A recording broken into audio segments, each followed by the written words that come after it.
करें इंग्लिश वाले सरदार जी ऐप और सीखें इंग्लिश।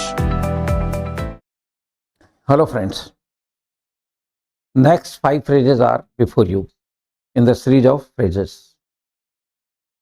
I hope so कि आप इस सीरीज को पसंद करेंगे, क्योंकि देखो इंग्लिश वाइड स्पोकन लैंग्वेज है और इसके बिना हम लोग सर्वाइव नहीं कर पाएंगे.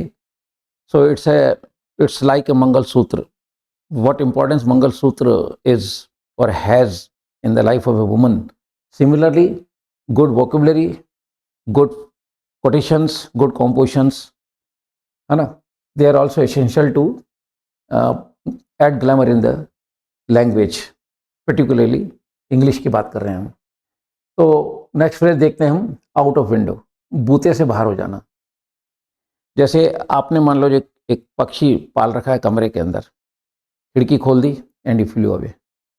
अब वो जो उड़ता हुआ पक्षी है वो तो आपके वश में नहीं आने वाला है कि अब ये बूते से बाहर हो गई बात, गया पक्षी. तो अपन कहेंगे मतलब जो है out of window, now he has gone out of window. ये आपके बूते से बाहर की बात है, it is out of window.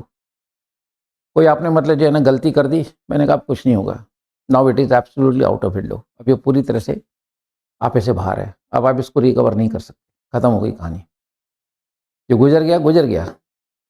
ठीक है, तो इस तरह से आउट ऑफ विंडो को बूते से बाहर की. जहाँ भी असहाय हो जाए, कुछ ऐसी बात कर दी आपने जहाँ पे अब उसको अपन रिकवर नहीं कर सकते हैं, तो आप कहते हैं कि नाउ हेल्पलेस है, कंप्लीटली इट इज़ हेल्पलेस, और may be said as a phrase now it is out of window. पक्षी गया बाहर. तो इस तरह से सेंस ऑफ ह्यूमर लगा के और कॉम्पोजिशंस और फ्रेजेस को डेवलप किया जाता है. नेक्स्ट फ्रेज आता है ए रोड हॉग, सड़क घेर कर चलने वाला चालक.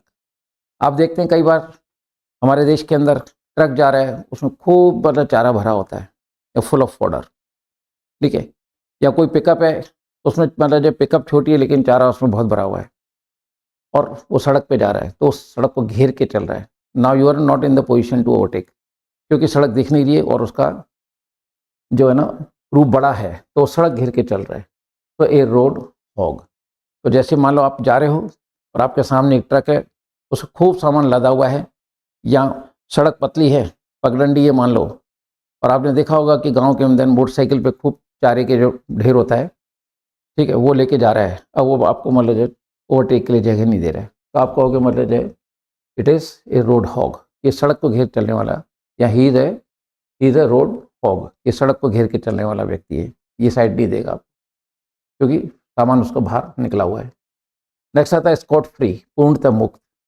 ये स्कॉटलैंड से मतलब जो वहाँ के निवासियों के लिए एक फेमस प्रोवर्ब है, स्कॉट फ्री, कि वहाँ के लोग जो है ना पूर्णतः मुक्त हैं.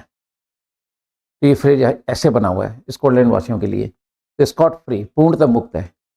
ठीक है, जैसे मान लो आपने कहीं से लोन ले रखा है, अब लोन आपने पूरा चुका दिया, तो आपको मतलब एनओसी दी गई और it was written that now you are scot free, अब आप पूर्णतः फ्री हैं, अब आपके ऊपर कोई किसी तरह की लायबिलिटी नहीं है.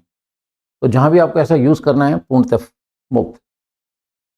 राइट, जेल से कोई निकला, उसकी सज़ा पूरी हो गई, तो जब निकला तो जेलर ने उसको बोला कि now you are scot free, कि अब आप जाइए, पूर्ण मुक्त हैं, आप कुछ भी करें, आपकी सज़ा पूरी होती है. तो इस तरह के सेंस देखते चलें, तो जहाँ जहाँ भी इस तरह के सेंस आते हैं कि तुम बिल्कुल पूरी तरह से फिक्स हो, मतलब सॉरी मुक्त हो, तो वहाँ पे आप मतलब जो इसको यूज़ करें. फिर आता है स्नेक इन द ग्रास, मित्र के रूप में शत्रु, है ना, कहीं भी बोला जा सकता है स्नेक इन द ग्रास, कि तुम तो मतलब जो है एक मित्र के रूप में शत्रु हो.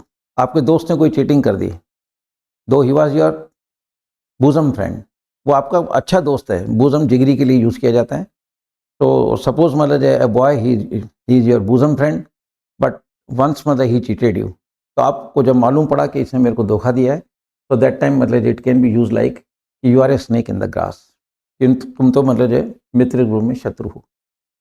तो इस तरह का जब भी मतलब जो मोड आता है, तो उस समय आप इसको यूज़ करें. फिर आता है स्पिल द बीन्स, भेद खोल देना.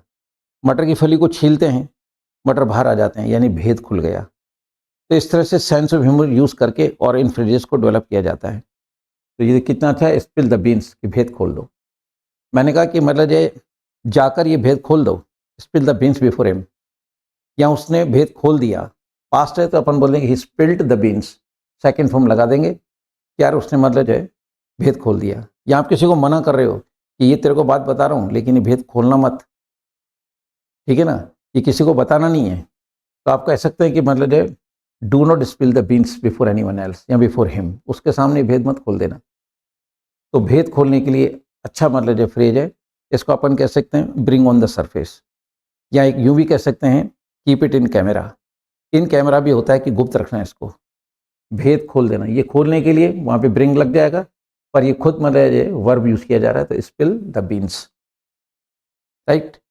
तो ये फ्रेंड्स आज के अगले मतलब जो 5 फ्रेजेस थे, तो इनको आप अपने माइंड में रखिए, भाषा में यूज़ कीजिए। केवल सुनना नहीं है, इनको बार बार देखें, और ये थोड़ा सा मतलब जो आप सिचुएशन बनाएं कि मैं इस फ्रेज को कहाँ यूज़ कर सकता हूँ, और जैसे ही वो सिचुएशन आपके सामने कभी आती है, ठीक है, don't hesitate to use the phrases वहाँ पे, क्योंकि ये फ्रेजेस होंगे तो आप अपनी बात को कह पाओगे। Without vocabulary not possible to express the views, it will very difficult for you to interpret your thoughts in a proper way. तो आई होप सो कि आप इन फ्रेजेस को माइंड में रखिए एंड गो ऑन यूजिंग, ताकि आप अपनी language को जहाँ भी समटाइम्स मतलब without vocabulary without phrases we get ourselves handicap, लेकिन अगर ये चीज़ें हमारे माइंड में हैं तो आप बोलते चले जाएंगे and there will be good fluency of English on your tongue. तो आई होप सो। एनीवे, तो ये थे आज के नेक्स्ट 5 फ्रेजेस। तो friends, with this words, thanks and जय हिंद।